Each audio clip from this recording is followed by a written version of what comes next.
ทุกคนกำลังขึ้นมาเลยนะทุกคนเลยทำนี่ก็ประมาณเลยทุกคนเลยปลาต้นจันทร์ทุกคนเลยตอนแรกเขากับ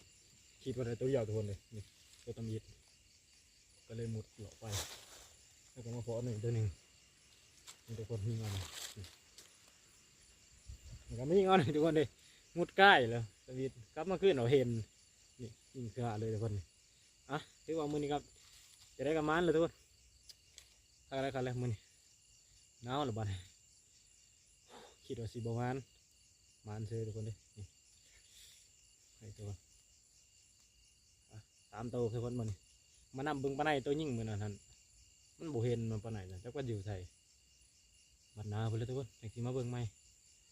หนาวแล้วตอนนี้โอ้ลมกับพลมไปจะได้กับห้องกลับกันจุดยอดทุกคนจุดยอดมันเลย2 แต้มมีตัวหนึ่งแต้ม3 แต้มเลย